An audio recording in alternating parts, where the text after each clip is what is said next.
All right. It is Friday, December 27th.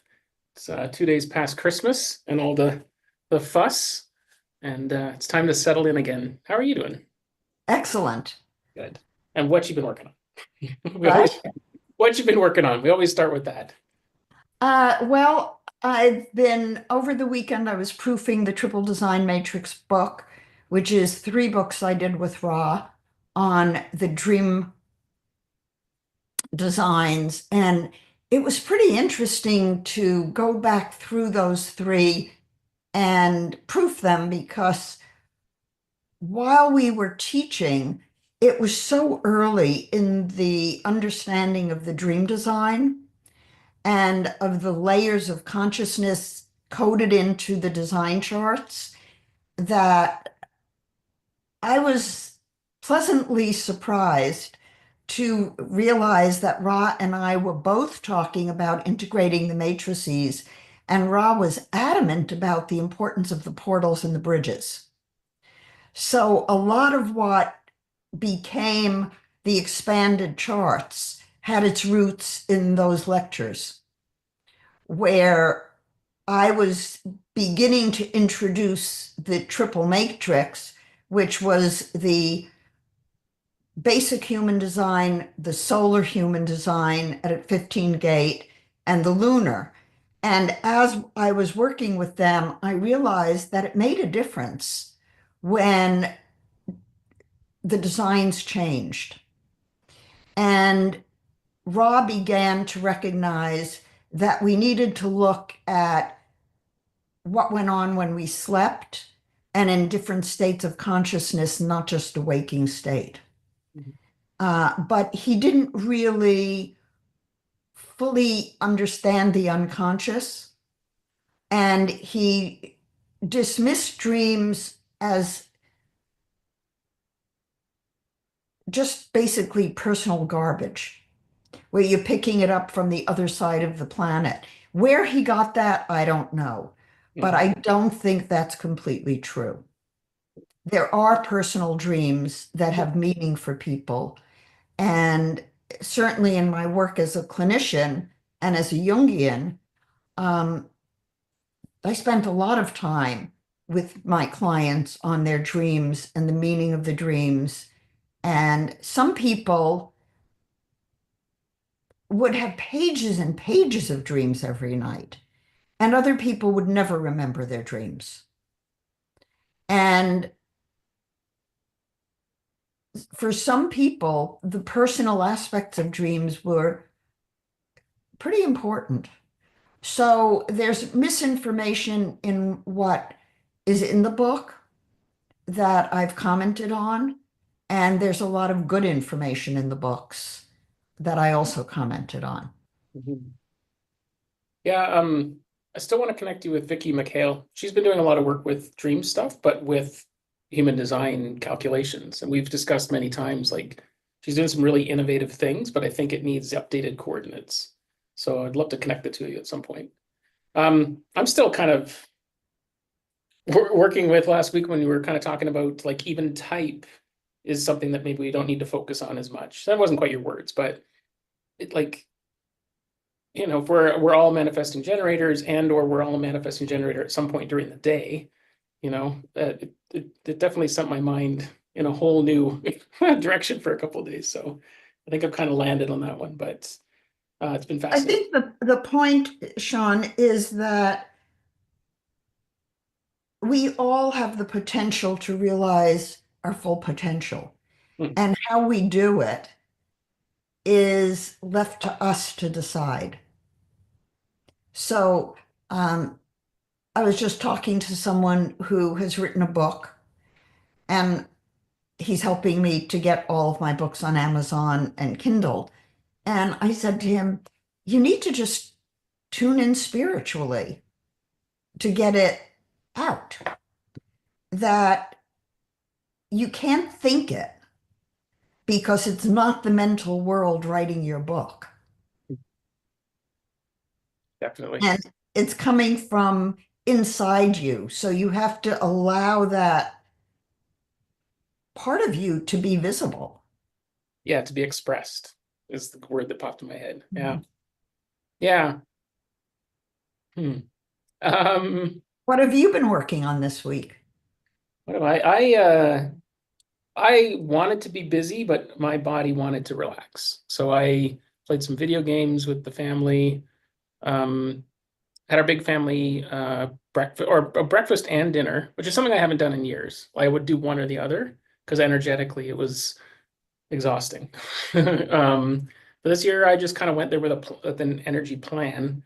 Kind of went there with the right mindset.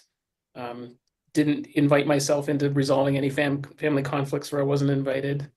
And then I had a great time. And then so I went and had a break, and then I went back and did the dinner. And honestly, it felt like everybody was getting along better.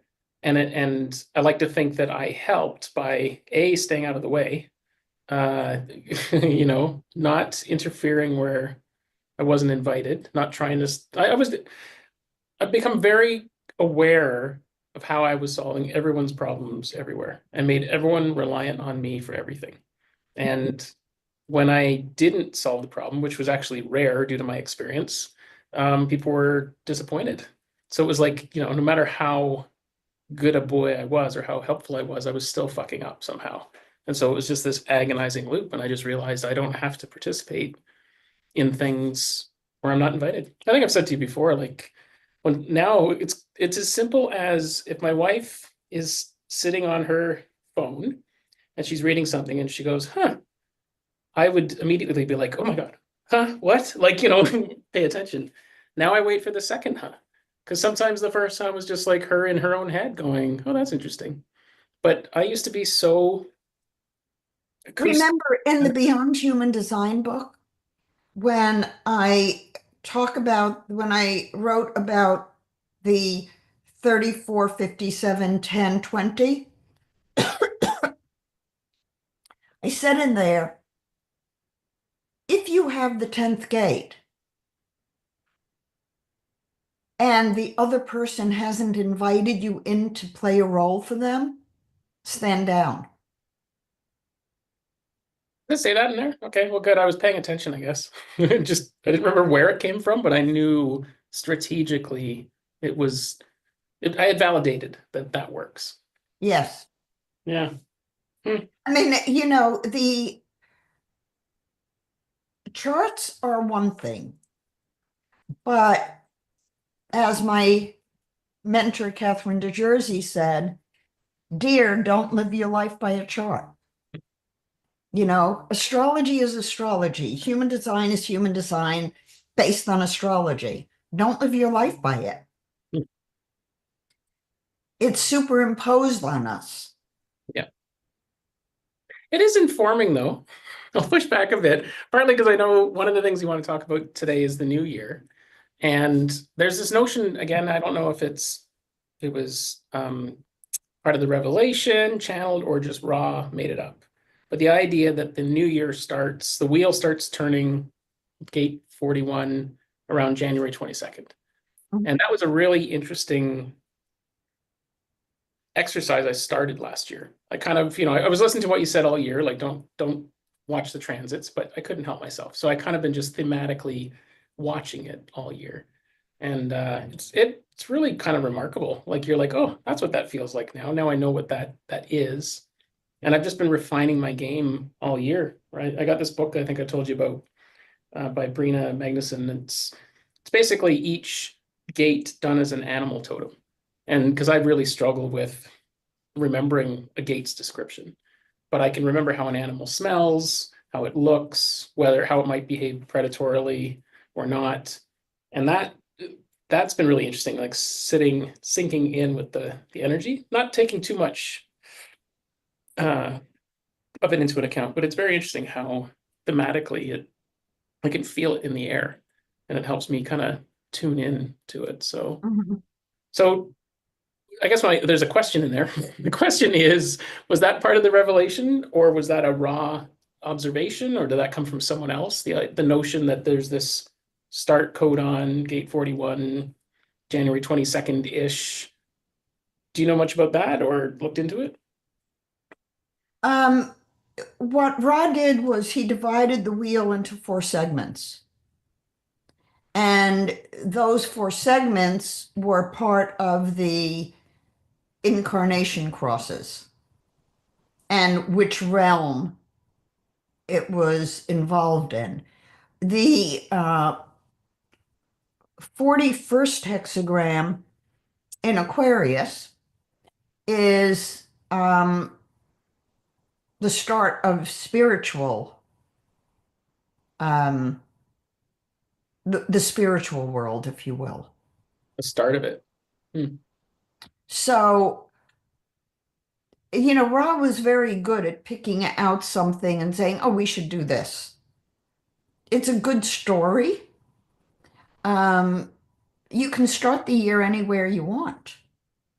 You could start the year every year on your birthday. Oh, but start with gate 41? Is that what you mean? No, I mean, the year in Ra's mind started with the start code on and that quarter of the wheel, and then it went around. But as an individual, you could also start the year on your birthday when you were born, because that's going to, so wherever you start it, it's a complete cycle. Mhm. So what difference does it make? Yeah, not a lot. And yeah, I'd rather start on my birthday. I know what that 13 feels like. It's funny enough, I last year I noticed I was getting a lot of questions around my birthday from people. They didn't say, "Hey, your birthday's coming," but they were like very inquisitive, almost like tapping into that energy at that time. So Mm, people are paying attention, and you know, so when I think about it, I think I've done it as well. There's been a couple of times where I've noticed like a channel's in transit, and I'll go into my app and see who else has that channel, and then just start asking them questions about the day. And it's mm. pretty informing. Like that flavor is there. There's something that really resonates. So you wanted to talk about the new year, and there was something I said or you said that got you all fired up and you were ready to go today. So what do you want to? Well, what happened was that Marvin and I had been watching some old movies and old TV shows uh, because there's not too much interesting that's current. Uh, so we've been watching I Love Lucy, Oh well, yeah. and they're pretty funny. And when I was a child, maybe 8 or 9, um, I loved I Love Lucy. It was on 9 o'clock Monday nights, CBS, and I would watch it every single week. I would not miss it in I Love Lucy for anything. And the rest of the people in my family, uh, my oldest sister, my brother-in-law, my parents, my next sister. So there were 5 other people in the household. Well, my older sister lived in the apartment downstairs, and we had the upstairs floor. And so all of them wanted to watch the Chicago Symphony with Leonard Bernstein conducting. Leonard Bernstein gave me the willies. I could not look at him for whatever the reason. And I wasn't interested in the Chicago Symphony. So I would stand my ground and say, I'm watching I Love Lucy. And we had one TV.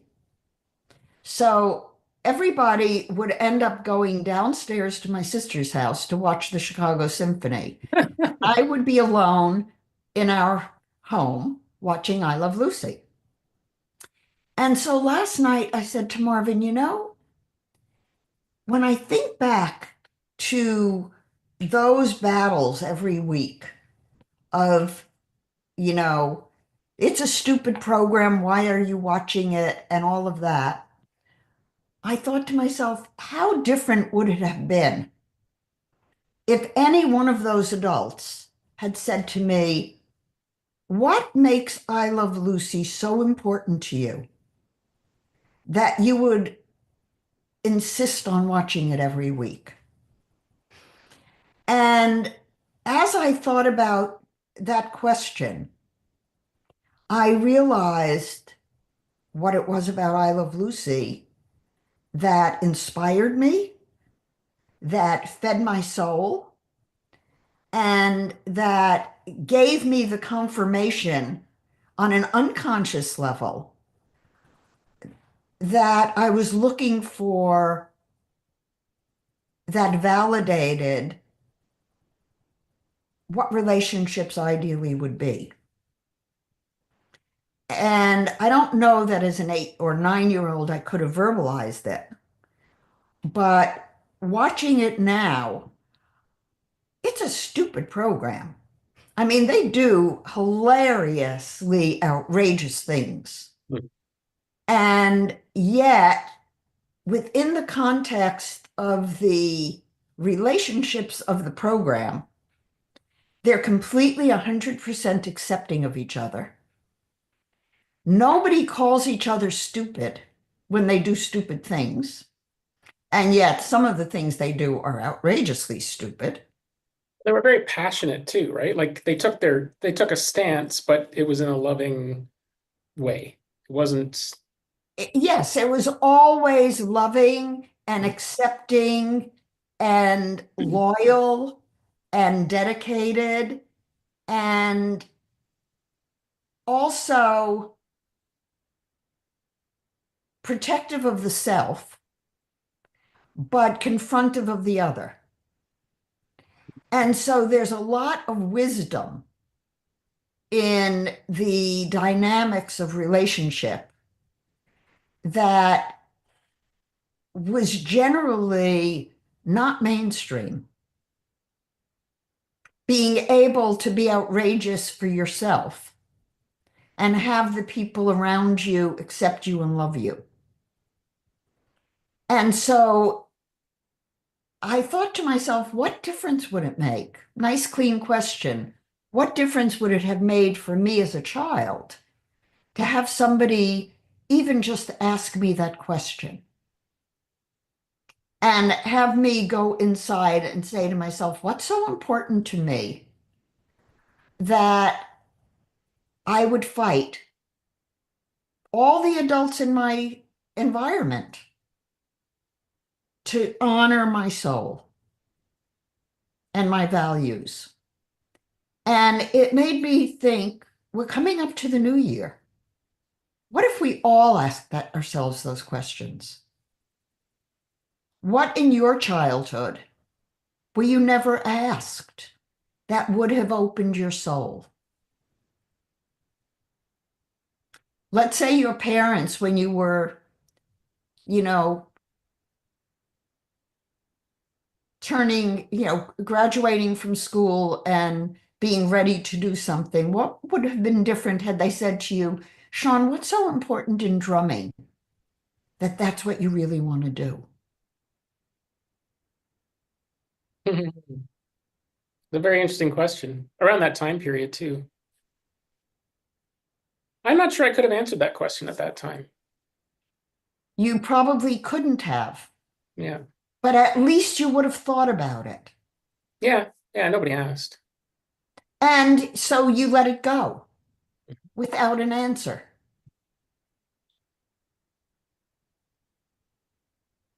Hmm.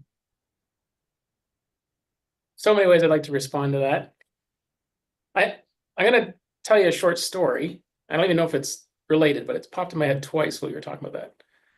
And it's around that time period. So I just graduated high school. There's a whole bunch of stuff that went on that was not a lot of fun that year. But I spent the year working 12-hour night shifts in a freezer warehouse, raising money. So I raised like 18, no, $14,000 in 1990, working in a freezer warehouse. It was like minus 30 Celsius. It was a sucky job, dangerous job too. So I raised all this money to go on a tour for a year with a group called Up With People. So it was a musical group that I did like 195 countries, or sorry, 195 cities, 14 countries in a year. It was one hell of a experience. Basically, it was like got to feel like a little young rock star. But when I auditioned for it, I auditioned as a drummer, but curiously, they wanted a singing audition, they wanted a dancing audition. I'm like, no, I'm going to play drums. Well, I get to Tucson, Arizona, where they do staging for this show, 6 weeks. And I'm not the drummer necessarily. Like I went there thinking I was. That's in my mind I was. And I had no idea that I still had to earn the job.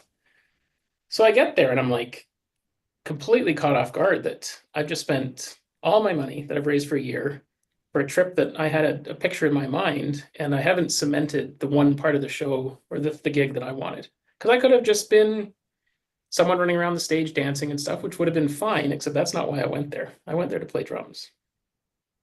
And during my drum audition, there was another fellow in there. I think he was from Germany. And so I play the first song and I play it perfectly. I've sight read it, I had been prepared. But this guy after me plays perfectly. But what I noticed, there was something about his playing, because I knew I had improvised in certain parts and got away with it, and he mimicked my improvisation. So I was like, that's interesting. And I realized for a second I might lose this gig because if, it'll come down to if we both play the same, how do I stand out?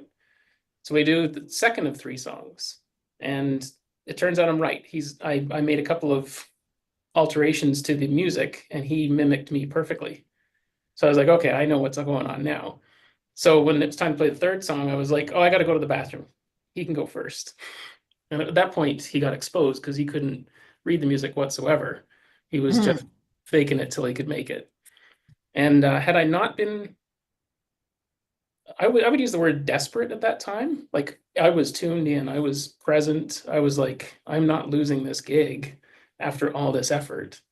And I still remember that so clearly of like that was as close as something like I could have been on tour for a year doing a job I hated, paying to do it. That would have sucked. So I don't know why I'm telling you that, but it completely brought all that back. It was very interesting. It was like a scary moment, like not a car accident moment, but a holy shit, that would have been the year would have been completely different and not what So I, you got the gig? yep. Yeah, it was, and for the most part, it was amazing. So it ended up being, it wore me out and did other things to me, but I got the gig. So when you think back to that experience, what part of you knew what needed to be done? And how often do you tune into that part of yourself now? I mean, that's such a great question. At the time, I would be willing to bet I was in my head. It was all mental stuff until shit got real. And it was like, it got really important that I need to pay attention. Because I mean, that was 1991. So I don't really remember much about it other than that was the outcome. But I can assure you, I probably found You enough. do remember, you've told me what you remember, Hmm, that you were hot, you were talented, you were confident in your drumming, and you were confident that you would get the part unless somebody cheated. And you caught him cheating. And your self-protective aspect kicked in yep. intuitively. The 57, 34, 20. Mhm. Yeah, and at the end of the day, it was almost in a kind way. Like I didn't expose him for cheating because I mean he wanted the gig too, I'm sure. But yeah, nobody had to be embarrassed. I just was a slightly more clever, slightly more tuned in, and yeah. Hmm. That could be labeled God's hand. Mm. Something whispered to you, don't go first again. Yeah, probably. Yeah, I mean, You I don't. didn't consciously think, oh, I need to do this, but the instinct was, Mhm. don't go first again. Oh, for sure. It's only on reflection that that was clearly what happened. In the moment, I'm sure it was instinct. And remembering that instinct Mhm. allows it to operate consciously. Yeah, and there's a lot more of those kind of occurrences happening now, where if I'm fully present, I can do anything, or fix anything. So, hmm, I think I took us on a side tangent, though. Let's come back to where you you were talking about Well, here. you didn't really. The point is that um, when you when anybody is functioning in the world, it is important to always tune into your spirit and to assess whether the people around you are also tuned in. And if they're not, do you want to be around them? Mhm. And in watching some of these old movies, we also watched the Oh God 1 and 2 Same. with George Burns. And in the second one, Oh God 2, the character who sees God is a child, about a 10-year-old child. And it's a good example in a movie of how if you're not staying in the mental world, you may be considered crazy. Because when the child tells her parents that she sees God and he appears, you know, as a guy in a baseball cap, they take her to a psychiatrist. Mhm. And the psychiatrist wants to have her committed and put her on medication.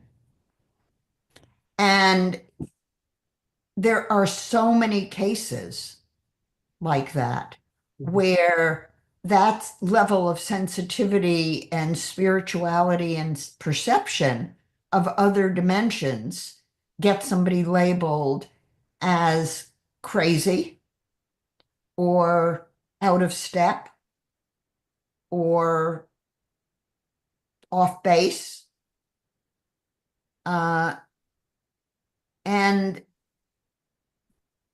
for the smart kids, they learn to keep quiet. And for the stupid ones, they end up medicated. So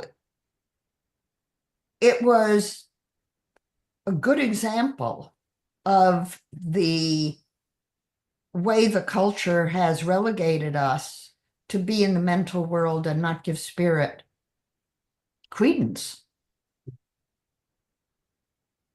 And horrifying. The parents did not institutionalize the child to their, you know, and I think it was that he appeared and they had an experience of God with the child, Mhm. if I'm remembering correctly. But it's something to think about in how we all function, knowing now that we function in four worlds and that the spiritual world is the most critical for all of us. Mhm. If you're not living who you are, you're not going to be happy. 100%. Yeah, this I don't know how you just put it, but like if you don't agree with what everyone else is saying, you're crazy. Like there's this mental thing. And I immediately kind of was thinking of NLP when it's used improperly, where it's like you're gonna do this, right? You're gonna go along with this. Like there's this whole head bobbing and people kind of get caught in a spell of just acceptance, right? And I can see it real time now. And I can see people trying it on me. And I don't even think they're actually consciously aware they're doing it. They're Uh, not. yeah. Yeah, I don't think they are. I think it's, or they learned it and put it in their back pocket and didn't I realize. am going, I am going to do another 5-day experience, January 13th through 19th, Mhm. free. I decided to offer it free again. And that's a way for people to have an experience of the four worlds and the integrated world and to see how it functions in their life. And the experiences of people who did the first one were pretty powerful. Yeah, I did it like I usually do on the peripheral, but I'm gonna take it more seriously this time. I'm ready for round two. I'm usually better on the second pass. So, um, hmm. Speaking of movies, I watched Awakenings this week. I think we were talking Ah, about it, and that was the movie was quite. It was as I remembered, but there were just some really sweet, very interesting moments in it that I think people could look at again and realize what we're doing with other people here. But then yesterday, Wendy and I watched the biography of Jim Henson, which I didn't even mm, realize there was one, and I think it's fairly recent too. But I remember when he died. Like I only remember three major famous person deaths, like where I was. I do remember John Lennon being killed, but I was too young to remember where. But I remember being devastated because I was a huge Beatles fan. Um, I remember the Challenger being exploding because I was in class and we were watching it. Like because there was Krista McAuliffe, she was the teacher astronaut, and so right. basically everybody watched that happen, right? But I also remember when Jim Henson died and like where I was, and it's remarkable to me how much of an impact the Muppets had on me. Like the timing of my growing up in Sesame Street and the Muppets and just the kind energy around him.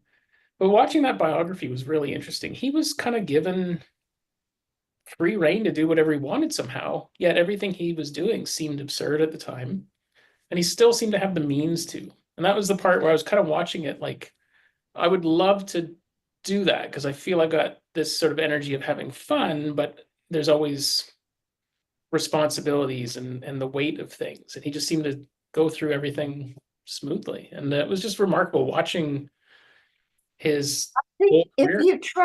if you trust spirit as the muse Mhm. and live by it, you don't worry about the world. Yeah, that's my sense. It's been going that way. It's hard to imagine sometimes because I feel like I'm not an adult all the time. And people remind me of that, but they also seem to Why would you want to be a grown-up? exactly, they seem to enjoy it. Like after the side comment, there's almost like a they check themselves. So it's kind of gone from criticism to Have you read The Little Prince? Antoine de Saint-Exupéry? you've suggested it before. So there we go. There's round two. It's going in the list. My favorite book of all time. Oh, okay. You've told me that too, I think. All right. It's on my My sister Sandra, who was highly influential in supporting my soul growing up, gave me The Little Prince when I was 11 years old. And I think she gave it to me in part because she knew the grown-ups around me didn't get my sensitivity or my depth. And it gave me the understanding that people get stuck in their own story. As the little prince goes from planet to planet, he gets to one where a man is drinking to forget his troubles, and his trouble is that he drinks. Or the lamplighter who's constantly lighting the lamp, and stuck in that rote. And it talks about love and what love is, and how when you love someone, you're responsible for that person, for that being. And what the little prince loved was a rose. And it was, if it's your rose, it's different than any other rose. So when you love someone, you love their uniqueness and you celebrate that. So there's a lot of wisdom in that book. And I've read it so many times. And it was the book that we read in French class in college. So not only did my sister give it to me, but then when I got to college, in all of my French classes, we read The Little Prince in French. And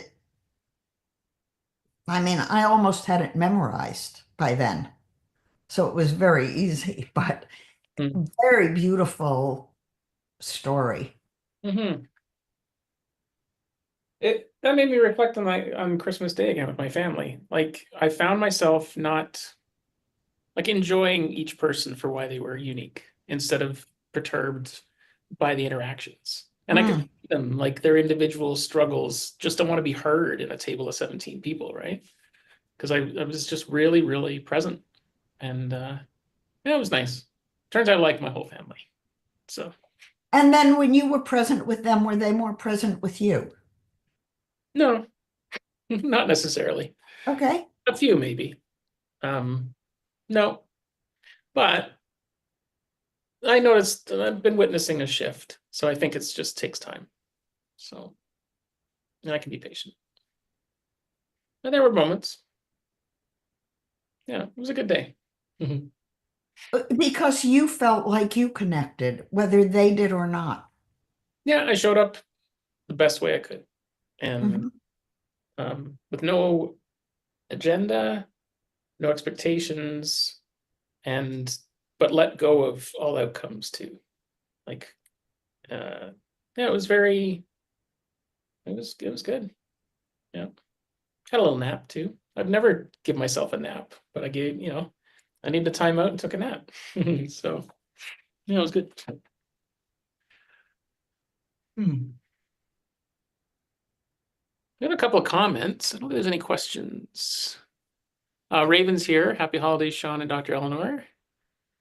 Uh, Stephanie Clifton. I hope I remember. Really would so love to be there. I'm not sure what that's about. And oh, I saw Mufasa this Sunday and it was amazing, which I'm assuming is a Lion King play. I'm Mm. assuming. Yeah.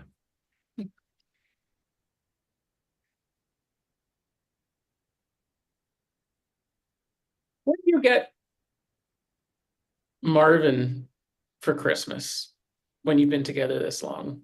Or do you? We don't give each other gifts like that. Yeah, Wendy and I have stopped. He got me, he ordered me earrings for my birthday, and then he got them and he wasn't satisfied. So he gave them to me anyhow and ordered me something else, which has yet to come. Um, we buy things for each other all the time. So we we're always thinking of what the other person wants and getting them that. Yeah, it's a nice place to be. We've been there for a long time. It's more like, what do you need? And I mean, even just if it's No, like, we don't ever ask what the other person needs right. because we get everything we need for ourselves. Mhm. So it's more, what would you like? Or what would enhance you in some way? I ordered, my daughter for my birthday sent me um, speakers that are by now by Solu,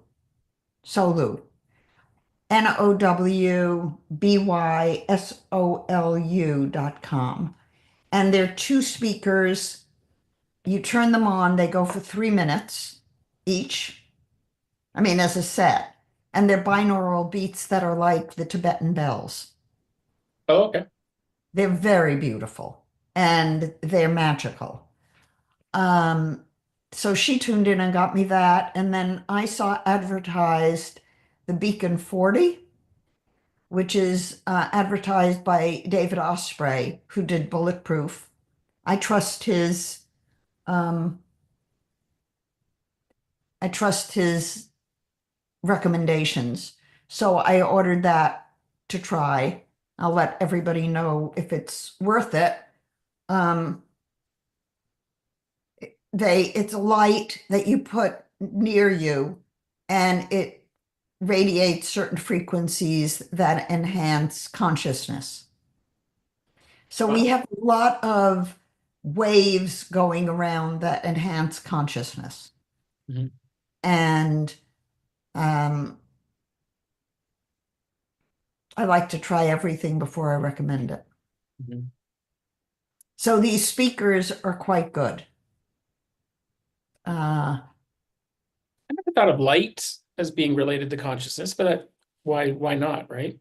Like there's that FLFE service. There's uh yeah, interesting light for consciousness. I have well, I think it's called a sad light, like a sun, basically when you don't get enough sunlight, which is here is very difficult, November to April. So I've invested in like one at my desk, one by the bed. That's remarkable how much that improves. Either that or I've just convinced myself it's helping and therefore I feel better. I don't care. I don't care if it's working or not. It seems to be working. So that was my intention. uh-huh. But like light for consciousness. That's interesting. Um, okay, my brain's splitting in three places here, but part of me is thinking that meditation that I sent you with the geometry stuff, but it's the second one I wanted to talk about. The revision meditation, where you revise through meditation or through a hypnosis meditation kind of, you go back, you witness an event where you wish you had acted differently or a different outcome. And then you want to envision what the new outcome is. And I've been experimenting with that. I've probably done that 6 or 7 times. And there are over like little incidents in my life where, something went horribly wrong or it just, the outcome led to years of just not being quite right. And so I'll give you an example. My daughter, when she was about 6, 5 or 6, she was on the back deck. And it was a really hot day. We had a basset hound for a dog who had an ear infection. And long story short, there was a bit of food in the ground. She reached for it, got the dog. The dog freaked out, bit her in the face, and tore open like it was a big gash. Like I could see her bone. So, and I remember in the moment launching this dog 30 feet into the air and feeling terrible, but the dog needed to be out of the picture. Taking my daughter to the hospital. My wife's in Ontario at the time visiting her family, and I'm signing a form saying, your daughter needs to be put under for surgery, for plastic surgery, and basically says she might not come back. And I have to sign this, right? And I just remember it was a very terrifying day. Then sleeping on a cot at night and everything. Anyways, that was this day that created kind of like this dissonance between my daughter and I. I don't think she ever really blamed me for it, but I blame myself. And I think that energy carried a frequency. So I did that revision history. I want to call it a hypnosis. It was kind of, it's not, I didn't really feel like I was in a trance or anything, um, but the idea is that you would lightly look at that event and you remember it, and then you're going to walk by it again and picture how you'd like the outcome to have been differently. And honestly, in the moment, I don't really remember what I pictured other than it wasn't the dog biting her face, and so I am almost sure my relationship with my daughter has improved a bit since then. Like it was like a little upgrade.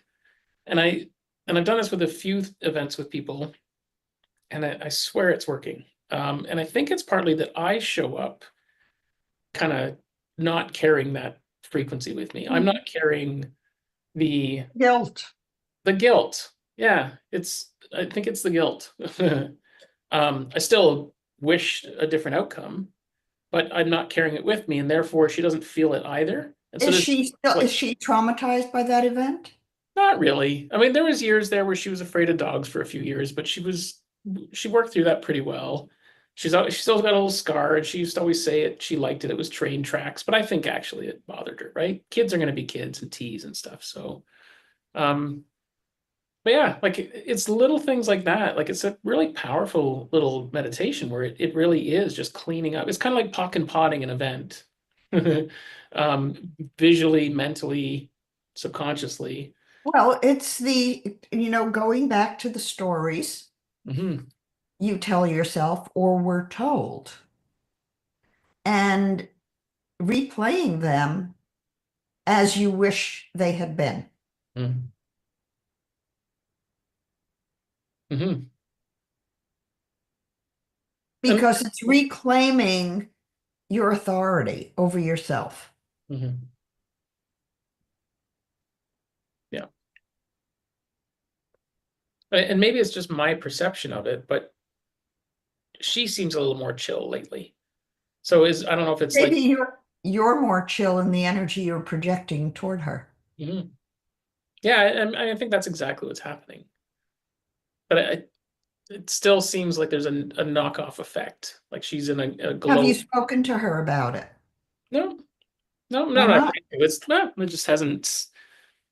Why don't you speak to her about it? Yeah, I think I will. Partly because I'd like to introduce her to that meditation. I'm sure there's things where she might benefit from that kind of thing too. So I could just tell her what my experience was. It's a good way to bring it up too. Well, I think, I always tell people to speak to their parents about events in their life Mhm. and to get the history of the parents. Uh, so the more you can be on both sides of a situation, the more conscious you can be. And how would your daughter clear what she felt about you if you were not open to listening to her side of it? Yeah, I think we've actually discussed the event before, but I think that'll be something. If I get a chance this week, it'd be good to bring that back up. Curiously, whatever your my brain just was reminded of Christmas Day again. Kind of completely unrelated, but related. Um, I ended up kind of half in a conversation listening to my mother and her sister talking and talking about like they both asked me what was my first Christmas memory. And it was like 7. So it wasn't an early Christmas memory. But then they started asking each other and they couldn't remember their first Christmas memory. Mm. It was like our family's history had been wiped. um, I thought it was a curious little dialogue that I was kind of just observing uh, separately. Mm. Um, and this is, my mom and her sister and the grandfather with the UFO, and it's just so many things that are so interesting about that scenario. But I also don't want to create drama with them and have them getting up in my head and where my imagination can go. But there are some interesting stories that I need to uncover. So, hmm. Hmm.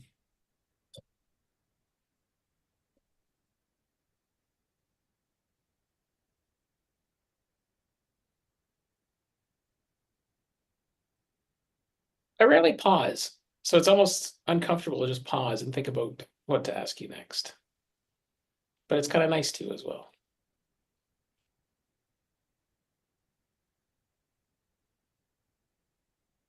Why did you choose the art that you did behind you? There's an owl, there's a lion, there's what looks like a phoenix, I think.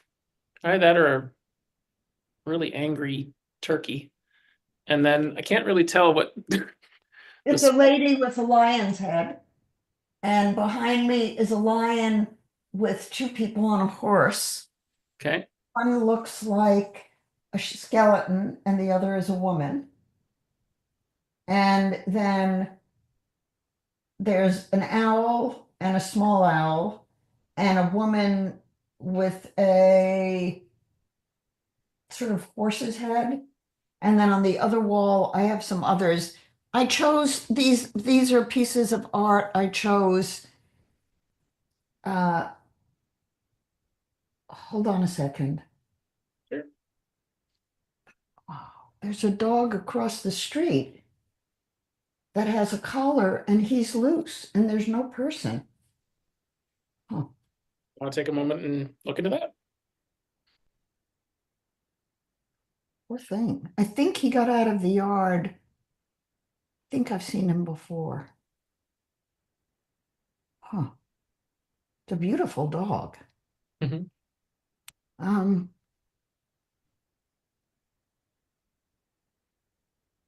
I think he knows where he's going. So I got the artwork when I opened my Chicago office in 1974. And I was in training as a Jungian analyst. And the art is done by McLaughlin. And they were very archetypal. Hmm. They were otherworldly and they were showing the soul in a very interesting way. Mhm. And so they were in my office. They've always been in my office since I got them. And in California, they were in my office on the walls. And so they were on the other side of my room. And I just moved my hanging cabinets to the other side of the room and moved my artwork here. Yeah, no, it was a good move. It curiously, the two in the middle have this big black street, like somewhat, and like the rest of it is all sketched and very intentional. And then it's almost like there's this big black band with both of them. I'm just wondering if Um, it's artistically intentional, or is that supposed to be a wall? all of them, well, one, two, three, Even the owl four. has like a bit of a lighter gray. All of them have a black in the background, except for the owl, and Mhm. his is like a gray band, but Mhm. all of them have some kind of band in them. Yeah. Oh, but the one on that wall doesn't. The one on that wall is a tiger and the tiger's face, and it looks like a horse's face as well. Hmm. Interesting. I wonder if that's what's that? What would that mean to the artist? Anyways, just got me I thinking. don't think it means anything. No, I think it was just the unconscious expressing itself. or just had extra black ink. I got to get rid of all this blank ink. Here we go. Just put it here. No, I think it's in the middle picture, it almost looks like it's an ocean in the background, but it's black and white. So they're all black and white. Mhm. Wondering where I have my, um, huh. I'm thinking of a picture. I don't know where we put it. Um, I wonder if it's lost. Huh. I'll have to look. I know what I want to ask you, and I kind of asked this with another friend yesterday, the day before. I think I used to have a different idea of what being psychic was. I somehow sensed it was a gift that other people had that I didn't, and that it was just so obvious to them, and I was missing everything. And what I've noticed in the last couple of days, and I've kind of been fact checking with friends who, like, I hear people say things that I used to think everybody heard, but I think only I heard it. Like they were saying something under their breath, but I fully knew exactly what they said, could hear it. In the situation, it might have been remarkable how well my ears work, but I somehow knew it. And I've been noticing that lately. And I used to think everybody saw that and heard that. And so I think I was just always like, we're all okay with this, like I guess we are. And now I realize that I'm hearing it, seeing it, and it's useful. It's even useful. Here I go on pickleball, but on the pickleball court, if I'm kicking someone's ass, sometimes the other opponent will be like, watch this, he's going to put it into the net. And they'll say it so quietly to their partner that it's almost like they're trying to cast a spell on me. And sure enough, before, if they said that, I put it into the net. It was almost like, oh, well, I'm being too extra, so I might as well go along with the game so this guy feels good about his game. Now it's completely different. So I hear that, I'm like, nope, I'm just gonna like be a little more careful this time, just to make sure that is that what psychic is? Did I imagine or is that a form of it? I I hear but I swear their mouths are moving and it's not like I'm thinking what they're thinking. They're giving me the information, but they don't seem to be aware they're giving me the information. Is that psychic? Or Not exactly. okay, what's that then? Um, Super sensitive. Oh, well, yeah. Okay. So what's psychic then? Psychic would be their mouths are not moving, and you know it.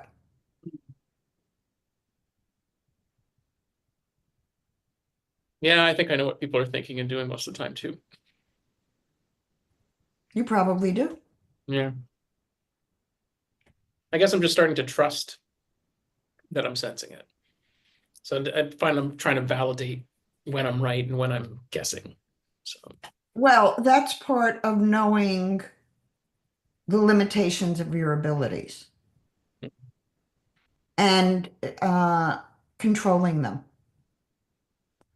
Uh, Letting yourself be psychic and untrained is not very pleasant. And I speak from experience of knowing too much about people. mhm.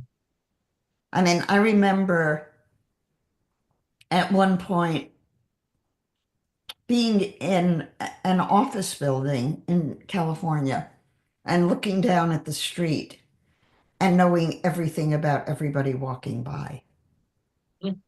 everything. And going, I don't want to know this. This is too much. This is over the top. Hmm. I don't want to know everything about everybody. And it took me about 5 years to control it. Well, Hard work. is that the same then as channeling? Like, for example, when Ra was channeling the voice, or when you channel and get information, that's No, it's still different. It it's different. feels different. Hmm. It may not be different for everyone. It feels different for me. Hmm. When I'm channeling, it's not personal. And when I'm reading somebody psychically, it is personal. Hmm. Hmm. So when you're channeling, are you channeling for the other person then? You're not channeling something for yourself? That's not how that works? Not channeling for people. I channel what my mission is. Hmm. And it's at times it's overwhelming and it's can be disruptive and it is a huge responsibility. I would not wish it on most people. Hmm.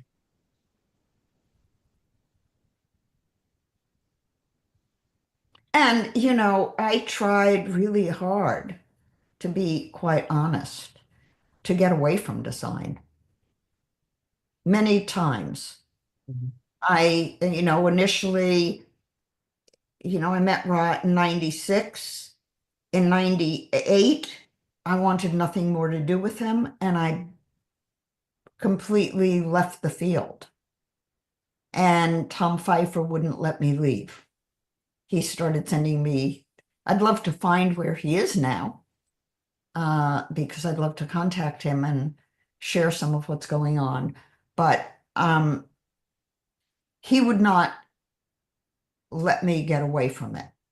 And then when we shared with Ra that Tom had bootlegged all his lectures, Ra was thrilled Really? Yeah. because, oh, yeah, he'd had a falling out with Zeno and Chaitanya. And so he had none of his materials. Oh, we And took them with them, basically. Oh, yeah. so we gave him all of the recordings Hmm. that he didn't have. Hmm. And he was thrilled. Um, and then when Rob began, after we signed the contract, within a month, he began doing things that were dishonest. And Marvin and I did confront him on it numerous times, which of course he didn't like, but he respected. Yeah, that's good. And he never paid his bills. And because we wouldn't let him double dip, he began Jovian Archive, Oh, okay. reaction to that. So he needed something that could cut us out of the picture, because he didn't want to limit himself to anything. And he really didn't want to share the spotlight with anyone or the information with anyone. And so ultimately, he did want me, he wanted me to be the keynote speaker when the first Jovian class in Ibiza. And I was going to do it, and then I pulled out because my daughter almost died. And I just couldn't leave. I mean, it was too traumatic. I just couldn't leave her. And he didn't really forgive me for that. It's interesting that I was asking about channeling and then you talked about wanting to leave design, but then my mind was I kind of feel like as I've dug into my design, my energy map, my where things are accentuated, it really has been like the tools to amplify certain capabilities, like made me aware of it, or like just by seeing it on paper, be like, oh, maybe I could do that. It gave me the art of the possible. Um, is that a healthy way to look at it? It seems to have benefited me overall, although you've also given me warnings. There is no rule. Yeah. It's individual. We're each an individual, and everybody is unique. I was channeling when I was a kid. Hmm. I was writing poetry and writing journals, and I remember writing my papers for classes. And there is no way that I could think that stuff. When I would sit down to write, it was just there. And generally, my teachers would ask me for my papers.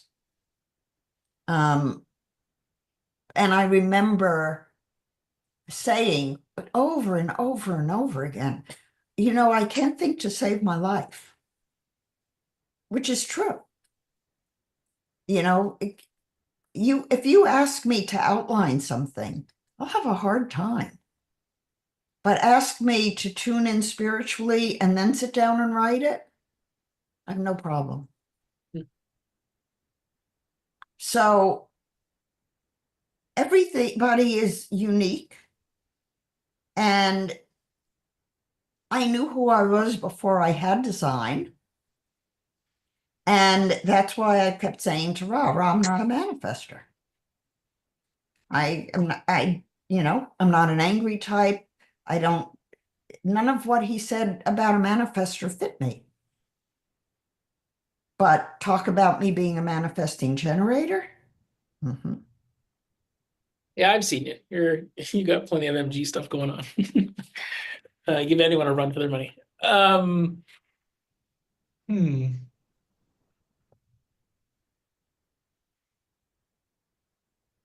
Hmm.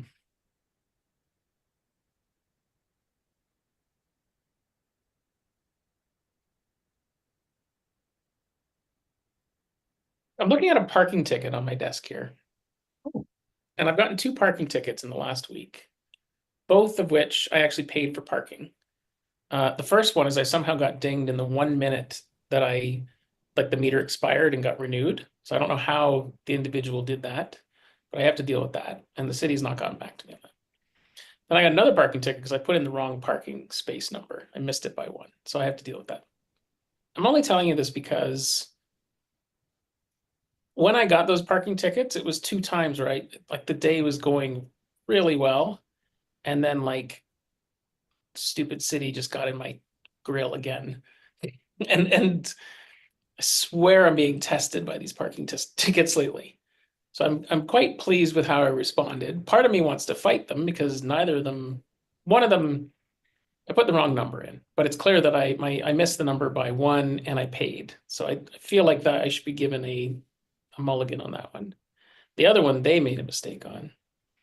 Part of me also just wants to pay it because energy and I don't really want to have an argument with someone. And so lately I'm almost weighing what's the easier Does path. it have a consequence on your insurance or your license? No, it's a parking ticket. It's just with the city. So it's yeah, it wouldn't go on my record. And either way, I would either pay it or do I want to put some energy into fighting it? And that energy could be 3 minutes, but it might lead to a phone call. It might lead to it's just one of those things where I'm like find myself wrestling with what I want to take action on.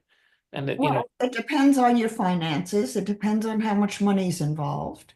mm, It depends on whether there's any mark on your record. yeah, no. Is And if it's not worth it, you just let it go. it? It's just money. Yeah. Historically, I've not been very careful with money, though. There was a time there where it came easily. And so I've developed bad habits around money, I realize. 5 years in Bermuda didn't help because there was no taxes and every bill was so outrageous. You just, in Bermuda, like you just, everything you paid for, it was so ridiculous over the top. It didn't matter. You were paid well there. But I just came back with these really bad habits. Just, just haven't really recovered from that. So like there's a maturity thing with me with it. So anyways, that parking ticket's staring at me right now, taunting me. And what do you want to do with it? Honestly, I just want to shred it and not even pay for it, but then it'll just come back. So I need to deal with it.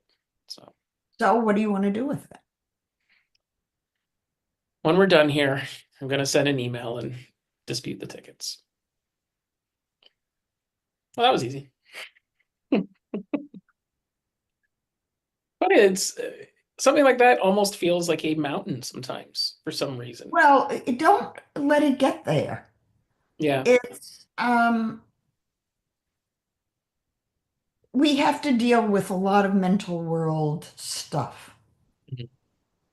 Mhm. Credit card bills, um, parking meters, car insurance, um, groceries, healthcare, all kinds of in the world, making waking life kinds of things. I think that the key is to not use energy on it, to do it in the vein in which it belongs.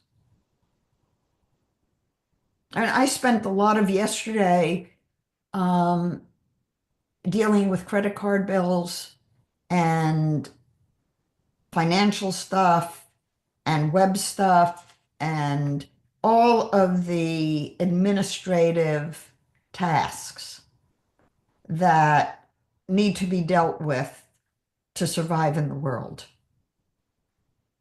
But I don't use any energy to do it.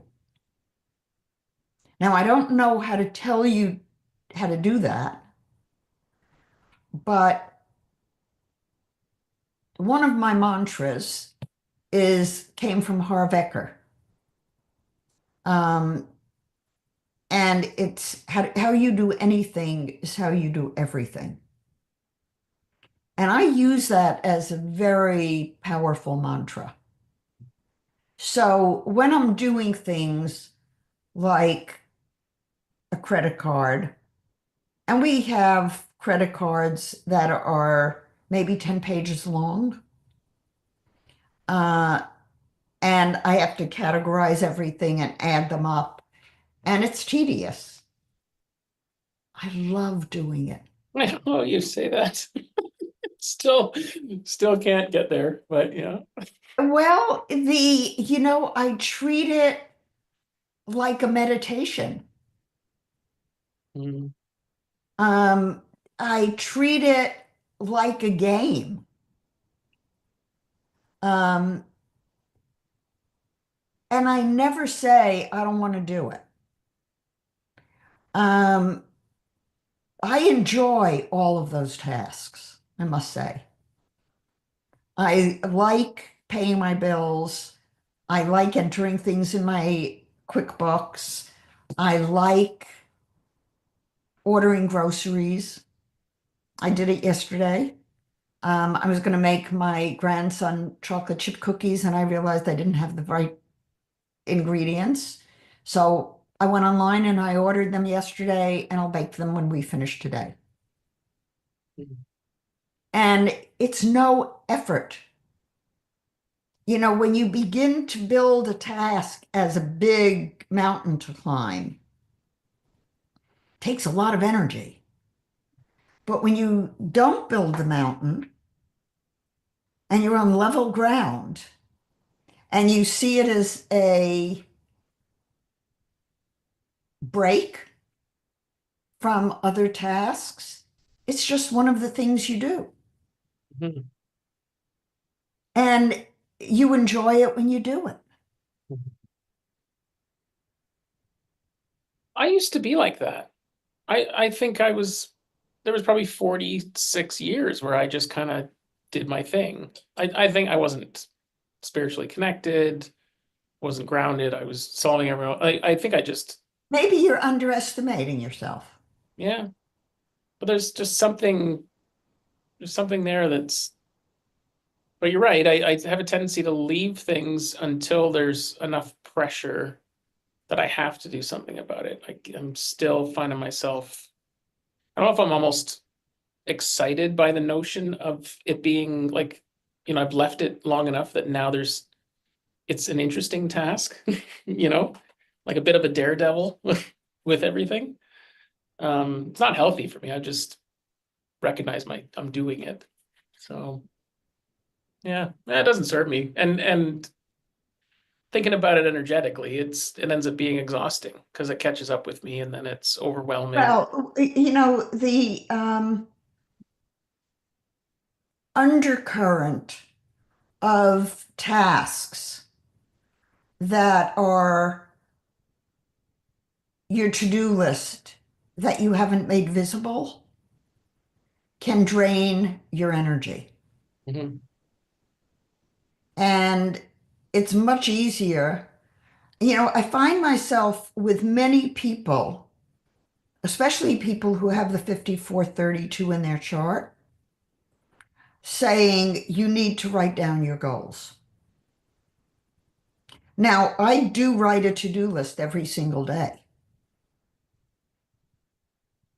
just on a post-it. I have this square size post-it. And at night, if I have a list of things I have to take care of, I'll write a to-do list. And then I check off my to-do list.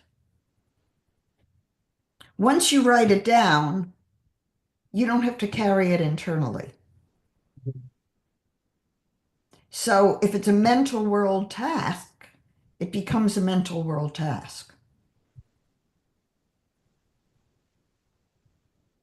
Yeah. Like writing things down, journaling has been something I'm often resistant to, but every time I do it, I'm like, why don't I do that more? I find myself wanting to use modern tools. So I'll put it, as a reminder on my phone or a task in Trello, and or I'll send myself an email. And so I end up with these different systems all to do the same task. And I probably do better just writing it on a piece of paper because it's present and it's Well, also, when you write it, it's kinesthetic. mhm, And when you type it or put it into a computer, it's not kinesthetic in the same way. mhm. There's so much truth to that. And my brain keeps rationalizing, but I've got a backup of it. If I lose my phone, the task will still be on my iPad because they're synced, right? My brain is like, no, it's safer. But I do fuck all with it then. It's a digital bullshit. So yeah. Hmm. All right. Well, my daughter got me a new journal for Christmas, so not like my other one was full, but it might be a good excuse to fresh journal, fresh start. Hmm. That's my other little project. When you journal, Mhm. um, write the date, the time, and the place. Okay. So if you ever want to look back and look at the astrology of it or Hmm. the design of it as a transit, you have all the data. Interesting. Yeah, I never thought about writing the location down. Of course, my nerdy techno brain is going, well, then I should put it back in my phone because it would have captured the GPS coordinates of the location. Like my brain is already trying to shortcut it. No, I will write it down in a book. That's very, very good. I swear my You body know, needs techno. Sean, you can always write it down in your book and then take a picture of it. Hmm. So you have it on the computers. Yep.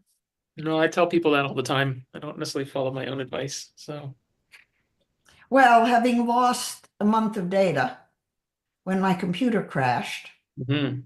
backup failed, um, having paper trail becomes important also. Hmm. Think about photographs. All the digital photographs are going to be lost. I have things, transcripts that were done in the early 90s that cannot be retrieved because the operating system changed. Digital stuff is not going to last very long, whereas paper does.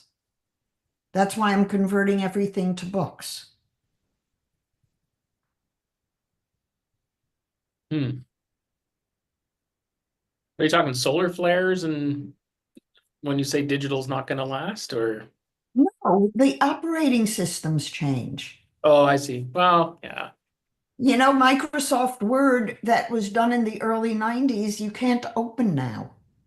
Well, you can. I can help you with that. I know it can be done, Yeah. but It's a nuisance. Yeah. it is not easy and it is not like a handwritten piece of paper or something that you did online and printed out. You have a hard copy. So the digital, look at all the digital photos. What's going to happen to them? You know, if all of your photos of your kids are digital, how are they preserved?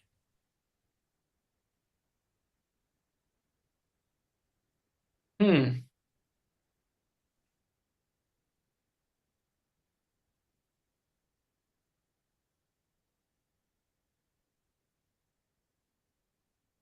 You said there, just set my brain on a tangent and it's gone. Oh, well. Do you know where it went? Nope.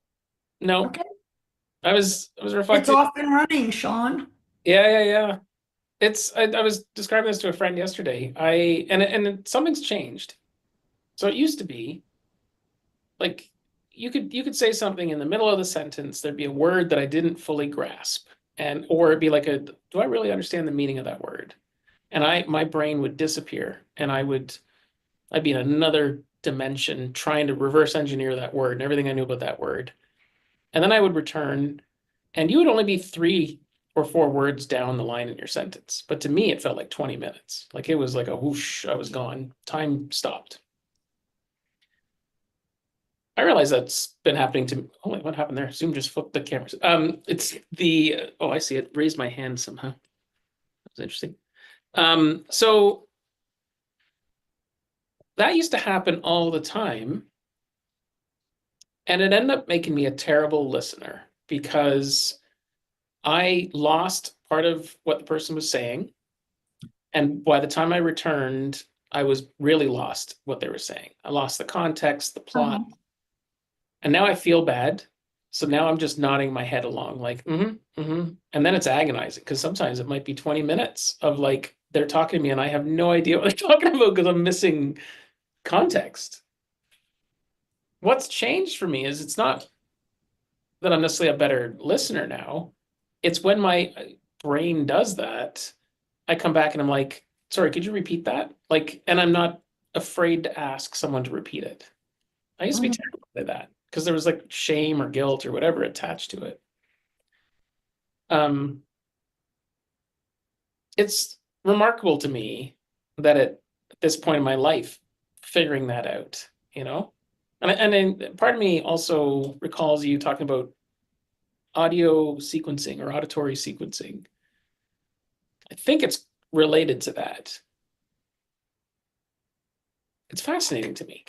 And I wonder how many people struggle with that. Like, and is it what's going on with a whole lot of people and everyone's afraid to say, sorry, I've lost this conversation. I feel guilty. I really wish um, I could just ask you to repeat yourself. And most people are afraid to, or Mhm. they're caught up in all their other shit that they don't want to. Right. So yeah. Do Yeah. we have any questions? Nope. Oh, sorry. Mundane Mystic. Have you heard about the Telepathy Tapes podcast? Fascinating accounts with nonverbal autistic people.